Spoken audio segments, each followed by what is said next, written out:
Only resistance હોય એવી circuit જોઈ ગયા, ઓનલી ઇન્ડક્ટર હોય એવી સર્કિટ જોઈ ગયા ને. હવે આપણે કઈ જોવાની છે? Only capacitor. એટલે ઓનલી તો આપણે એમનું રહેવા દીધેલું, ઓલા ચેકમાં લખે ને 10,000 ઓનલી, પાછળ ઓનલી લખે, મતલબ 10,000 ફક્ત. કેવા? 10,000 ફક્ત. ફક્ત નો બોલે, ફક્ત બોલે. હું બોલે પણ ઈ એમાં જ લખે. આપણે અગર ગુજરાતીમાં લખ્યું હોય એમાઉન્ટ તો 10,000 પૂરા એમ લખે. હું લખે 10,000 પૂરા. આપણે હંમેશા સેટિસ્ફાઈડ લોકો છીએ. કેવા? સંતોષી જીવડા. ઓલા લોકો સંતોષ આવતો જ નથી. ઇંગ્લિશ વાળાને હું પાછળ ઓનલી લગાડે, ફક્ત જ ચાલતું હોય. આપણે સંતોષિત, આપણે હું લખીએ 10,000 પૂરા એમ લખીએ. ગુજરાતીમાં લખો તો 10,000 પૂરા લખાય, ઇંગ્લિશમાં લખો તો 10,000 ઓનલી એમ લખ્યું હોય તો પાછળ ઓનલી લખે. આપણે ઓનલી આપણે બી અહીંયા ઇંગ્લિશ પ્રમાણ ચાલવું પડે. ઓકે, હું ચાલે તો કે ઓનલી કેપેસિટર ચાલે. પેલું એક એડ આવે છે ને, હું ચાલે તો ઓનલી ફોક ચાલે. રેડી? પછી ઓનલી હું ચાલે તો કે પુષ્પા ચાલે. પછી હું ચાલે ઓનલી તો આપણું એસી ચાલે. પછી તો કે તમારા મોઢા ચાલે. ચાલુ ક્લાસમાં તો એ ચાલતા હોય ને. એ ફોગ વાળી એડ બી બહુ ખતરનાક છે. મને તો અમુક એડ હજી નથી સમજાતી હું કેવા માંગે છે. હું કેવા માંગે બરોબર. સ્પ્રે છાંટો, 2-4 જણા નજીક આવી જાય.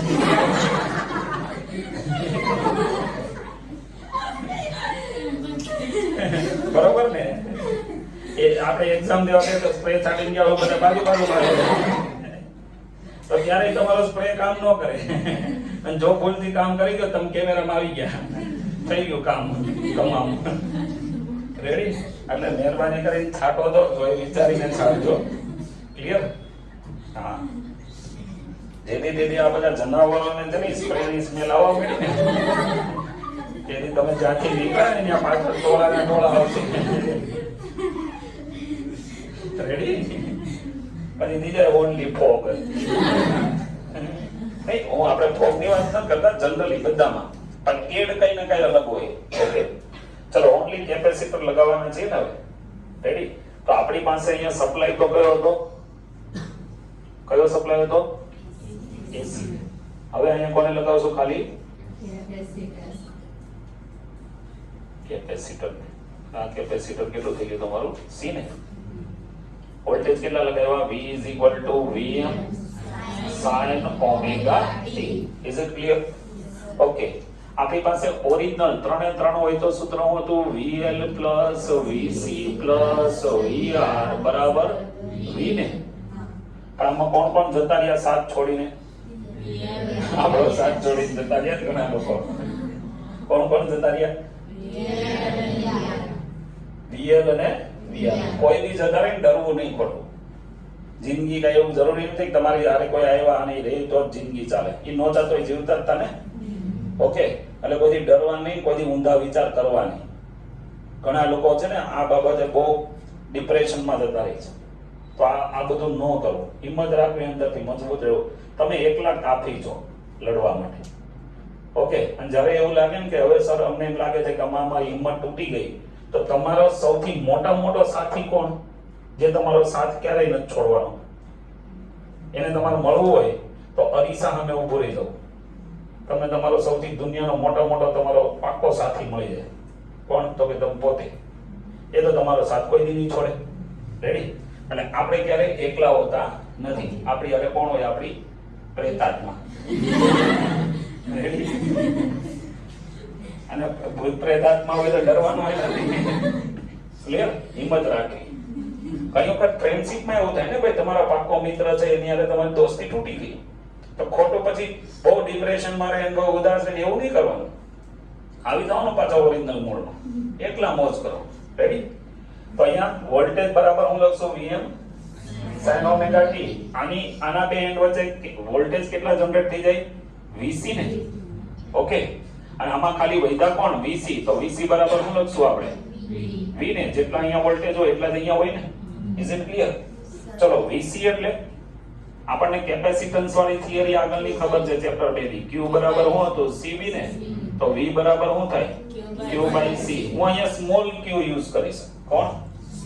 તો આપણે હું લખીએ Q upon C બરાબર અહીંયા હું લખશું Vm sin omega t. Ready? અને અહીંયા આ C ને અહીંયા જવા દો. Q is equal to Vm into C પછી sin omega t. ક્લિયર? હવે Q ઉપરથી તમારે કરંટ જોતી હોય તો શું કરવાનું? Q ઉપરથી કરંટ જોતી હોય તો શું કરવાનું? કરંટનું અને વિદ્યુત ભારનું રિલેશન શું હતું? I is equal to મસ્ત મજાનું ફોર્મ્યુલા જે જિંદગીમાં ન ભૂલાય. દીકુભાઈ આપણે આને dq જ બોલીએ છે પણ ઘણા લોકો આને દીકુ બોલે છે. એટલે મેસેજમાં કરતા હોય ને દીકુ ઈ દીકુ બાય dt એટલે I. ક્લિયર? પણ આપણે કરવાનું નહીં. મને બહુ વધારે ખુશી થાય કે મારા જેટલા સ્ટુડન્ટ છે એ સારું છે, કોઈ આવા આડાવડા રવાડે ચડેલા નથી. કારણ કે મને બધાના પર્સનલ તમે લોકોએ જ્યારે કીધું કે સર જેમ ફોન ચેક કરવા એમ કરી લ્યો ત્યારે જ ખબર પડી ગઈ હતી કે તમે બહુ ક્લિયર છો, કોઈ આડાવડા ટ્રેક પર ગયા નથી. અને બહુ સારી વાત છે કારણ કે પેરેન્ટ્સે તમને શેના માટે મૂક્યા છે? ભણવા માટે. એ લોકો ફીસ શેની ભરે છે? ભણવાની. એને સપના શું છે એ બધાને ગામમાં વાત બી કરી રાખી છે લોકોએ કે મારો છોકરો મારી છોકરી બહાર સાયન્સમાં ભણે છે. ઓકે, હવે ભણે છે એટલે મહેનત બી બહુ કરે છે. એ બધાને આવી જ વાતો કરતા હશે જ્યાં બી કહેતા હશે ને, કારણ કે એને તમને ક્યારેક વાંચતા જોયા હોય, ક્યારેક હોમવર્ક કરતા જોયા હોય. હવે એ લોકોને અંધારામાં રાખીને અગર તમારા હાથમાં ફોન છે અને તમે કોઈ બીજા રસ્તે ચડી ગયા તો સૌથી પહેલું ખોટું કામ તમે એ લોકો સાથે કર્યું કે એનો વિશ્વાસ તોડ્યો. રેડી? એટલે આનું કઈ ને કઈ સજા તો મળવાની તો છે એ પાકું. મને ખુશી એ વાતની છે કે આમાંથી એક પણ સ્ટુડન્ટ ઈ બાબતે ગયું નથી, ઈ રસ્તે ચડ્યું નથી. એટલે આપણા માટે સૌથી મોટી પ્રાઉડની વાત છે. કારણ કે તો જ તમે એમ કહી શકો ને કે લ્યો સર આ પાસવર્ડ ને આ ફોન તમારે જે ચેક કરવો એ કરો. ડિલીટ નથી માર્યું અને બતાવો છો બહુ મોટી વાત છે. અત્યારે ડિલીટ બી થઈ શકે, બધું હાઈડ બી થઈ શકે. અત્યારે બધા બહુ ટેલેન્ટેડ છે. રેડી? પણ સારી વસ્તુ છે. એટલે આપણે અહીંયા દીકુ એટલે આપણો ભાઈ બહેન છે તેને દીકુ કહી શકીએ ને. હું મારો છોકરો છે તેને હું દીકુ કહું તો આપણો દીકુ અહીંયા આવ્યો. રેડી? તો હું આવશે I બરાબર dq by dt. હું આ q છે ને એનું વિકલન કરી નાખું. હું કરી નાખું તો હું થઈ જશે dq by dt. Clear? that is equal to હું લખશું d by dt. q ની વેલ્યુ અહીંયા રહી શું છે? Vm into c sin omega t ને, અને dq by dt એટલે I ને. તો I બરાબર હું લખું? આનું વિકલન કરીએ કોન્સ્ટન્ટ વેલ્યુ બહાર કાઢવાની ને, તો Vm into c એ તો બહાર આવ્યું. પછી sin omega t નું કરશું તો હજી એમાંથી ઓમેગા બહાર આવશે. એટલે ઓમેગા ને બી બહાર લઈ લો. sin omega t નું કેટલું થાય? તો કે cos omega t. કેટલું થાય? cos omega t. Ready? Clear? આને આપણે આગળ લખી દઈએ અને પાછળ લખી દઈએ તો I નું ફોર્મ્યુલા શું આવી ગયું આપણી પાસે?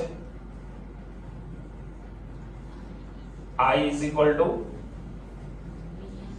Vm into omega c into cos omega t ને. Is it clear? Okay, તમે આને આમ બી લખી શકો I is equal to Vm. આને નીચે લઈ લો પણ આવી રીતે લખ્યો 1 upon omega c. ચાલે કે દોડે? કારણ કે આ છેદનો છેદ ક્યાં જાય? પાછો અંશમાં જ જાય. એટલે જે હતું એનું એ જ આવી ગયું. અને અહીંયા શું છે? cos omega t ને. હવે આ cos omega t ને કેમ લખાય? cos omega t can be written as sin હું લખાય omega t plus pi by 2. Is it clear? તો આની જગ્યાએ હું લખશું આપણે Vm upon 1 upon omega c into sin omega t plus pi by 2. આ હું થઈ ગયો તમારો કરંટનો ફોર્મ્યુલા ને. એમાં આને શું કહેવાય? 1 upon omega c ને કહેવાય xc. xc એટલે કોનો રેઝિસ્ટન્સ છે? કેપેસિટર. પણ એને નામ શું અપાય? કેપેસિટિવ રિએક્ટન્સ ને. રેડી? એને શું કહેવાય? Capacitive reactance. Is it clear? તો એને કોના વડે દર્શાવાય? XC હોય તો અહીંયા XC મૂકી દો તો I ઇઝ ઇક્વલ ટુ શું થઈ ગયું Vm upon XC into sin omega t plus pi by 2. Check કરો કરંટ નું ફોર્મ્યુલા અને વોલ્ટેજ નું ફોર્મ્યુલા બેમાં એંગલ જુઓ તો શું ફરક છે બેમાં એંગલમાં શું ફરક છે 90 ડિગ્રી નો ફરક છે કોણ આગળ કોણ પાછળ વોલ્ટેજ કરતા કરંટ નો ખૂણો 90 ડિગ્રી વધારે છે તો કરંટ આગળ થઈ ગઈ અને વોલ્ટેજ પાછળ થઈ ગઈ ઇઝ ઇટ ક્લિયર તો સર્કિટમાં બંને દોડતા હશે તો કોણ આગળ દોડી ગયું કરંટ પાછળ કોણ રહી ગયું હવે એ પાછળ હશે ક્યારે પણ ખાલી કઈ સર્કિટ હોય તો કેપેસિટર ઇઝ ઇટ ક્લિયર એટલે આનો ગ્રાફ કદાચ તમે દોરવા જાવ ને તો એ આવો આવે કે ભાઈ અહીંયાથી વોલ્ટેજ સ્ટાર્ટ થયા ઓકે અને વોલ્ટેજ મેક્સિમમ થયા તો કરંટ અહીંયા ક્યાંથી સ્ટાર્ટ થઈ મેક્સિમમ થી આ જ્યારે 0 હતો ત્યારે કરંટ કેવો હતો મેક્સિમમ આ જ્યારે મેક્સિમમ થયો ત્યારે કરંટ પાછો કેવો થઈ ગયો 0 પછી આ કેવું થશે 0 ત્યારે કરંટ કેવો થઈ જશે નેગેટિવ મેક્સિમમ પછી આ જ્યારે મેક્સિમમ થાય નેગેટિવ મેક્સિમમ ત્યારે કરંટ કેવી થઈ ગઈ હોય 0 પછી કરંટ જ્યારે અહીં મેક્સિમમ થઈ જશે ત્યારે આ ભાઈ કેવા હશે પાછા અહીંયા 0 તો આ રીતે ગ્રાફ ચાલતો હોય આ કોણ છે તમારા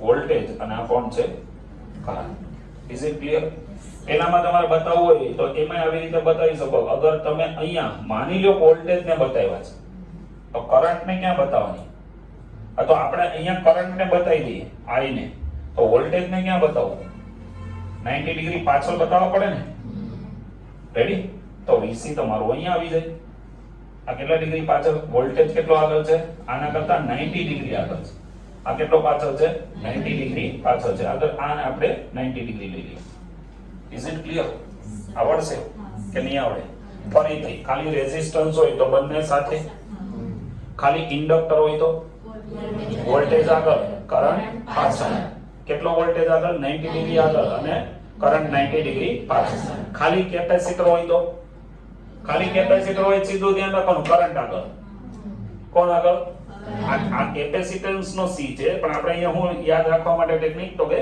કરંટ આગળ અને વોલ્ટેજ પાછળ ઇઝ ઇટ ક્લિયર આવડશે બધાને પાક્કું આમાં કોઈને કઈ ડાઉટ નહીં તો તમે આ બધા વિડિયો છે ને રેગ્યુલર બધા સ્ટુડન્ટ્સ જોવે છે ઓકે કમેન્ટ્સ બી બધાની આવે છે તો તમે જ્યારે વિડિયો જોવો છો તો એને લાઈક કરવાનું નહીં ભૂલતા કમેન્ટ કરવાનું બી નહીં ભૂલતા અને શેર અને સબસ્ક્રાઇબ કરવાનું બી ભૂલવાનું નહીં તમે તો જો કે મેજોરિટી સ્ટુડન્ટે કરી દીધું છે પણ આને એવા સ્ટુડન્ટ સુધી પહોંચાડો કે જેને ખરેખર આની રિક્વાયરમેન્ટ છે તમારું એક શેર કરવાથી અગર કોઈ એવા જરૂરિયાતમંદ સ્ટુડન્ટ સુધી આ વિડિયો પહોંચી જતો હોય જે બિચારો ફી નથી ભરી શકતો કોઈ જગ્યાએ અને ટ્યુશન નથી લઈ રહ્યો તો એના માટે આ કન્ટેન્ટ અગર એને મળી ગયો અને એને થિયરી શીખી લીધી તો એને ક્યાંક ફાયદો થવાનો છે તો કોઈનું સારું કર્યું છે તો ક્યાંક આપણું સારું થઈ શકે એટલે શેર કરવાનું ભૂલતા નહીં ઓકે થેન્ક યુ